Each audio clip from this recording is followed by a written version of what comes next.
নমস্কার, কলকাতা টিভি ডিজিটালে আপনাদের সকলকে স্বাগত। কলকাতা হাইকোর্টের নির্দেশে শর্ত সাপেক্ষে অল ইন্ডিয়া তৃণমূল কংগ্রেসের 3টি ব্যাংক অ্যাকাউন্ট খুলতে চলেছে। বিচারপতি সুব্রত তালুকদারের তত্ত্বাবধানে এই ব্যাংক অ্যাকাউন্টগুলি থেকে খরচ করবে অল ইন্ডিয়া তৃণমূল কংগ্রেস।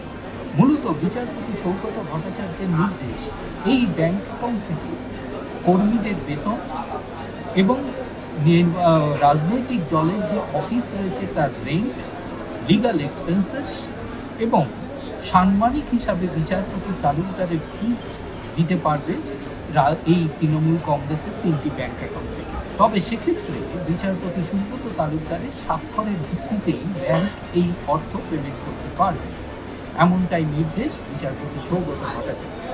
বিচারপতি সৌগত ভট্টাচার্যের আরও নির্দেশ যে তার এই রায় কোনোভাবেই আসল তৃণমূলকে এই বিষয়টি নিয়ে যে জাতীয় নির্বাচন কমিশনের মামলাটি বিচারাধীন রয়েছে তা কোনোভাবেই প্রভাব পড়বে না।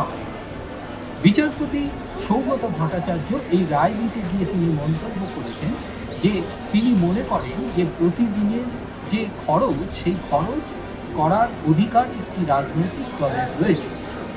মূলত তৃণমূল কংগ্রেসের আইনজীবী মনু সিংভি তিনি পরিষ্কারভাবে আদালতে জানান যে এইভাবে ব্যাংক অ্যাকাউন্ট ফ্রিজ করার অধিকার পুলিশের নেই।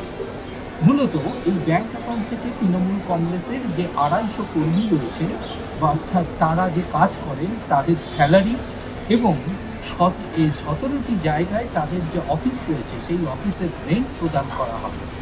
এছাড়াও তৃণমূল কংগ্রেসের দৈনন্দিন রাজনৈতিক কর্মকাণ্ডে যে খরচ হয় সেই খরচ তারা করতে পারছেন না, যেহেতু এই ব্যাংক অ্যাকাউন্ট ফ্রিজ করা হয়েছে।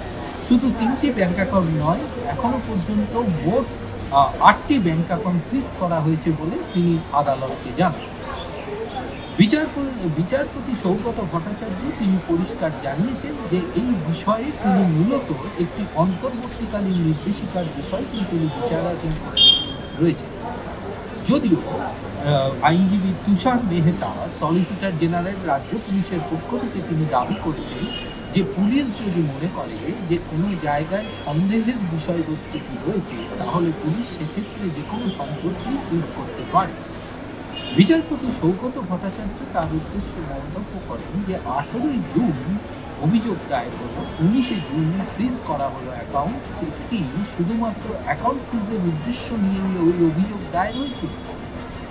বিদ্রোহী তৃণমূল কংগ্রেসের পক্ষের আইনজীবী যখন আদালতের কাছে জানান যে তারাই আসল তৃণমূল, সুতরাং তাদেরকে এ বিষয়ে সম্পূর্ণভাবে অধিকার দেওয়া হোক, সেক্ষেত্রে বিচারপতি পরিষ্কার মন্তব্য করেন যে তারা তৃণমূল কংগ্রেসের প্রতীকে জিতেছেন, 4 মের আগে কেন তারা এই অভিযোগ আনেননি, এমনটাই কিন্তু বিচারপতি মন্তব্য করেছেন এই বিদ্রোহী তৃণমূল কংগ্রেসের আইনজীবীর পক্ষে।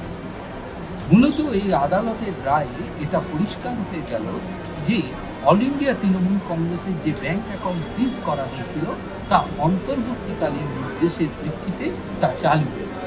তবে বিচারপতি পাশাপাশি কিন্তু পরিষ্কার জানিয়ে দিয়েছেন যে তদন্ত চলবে, ব্যাংক কর্তৃপক্ষকে তাদের সমস্ত অ্যাকাউন্টের বিষয় সংরক্ষণ করতে হবে এবং শুধু সংরক্ষণই নয়, তদন্তে তাদেরকে সহযোগিতা করতে হবে।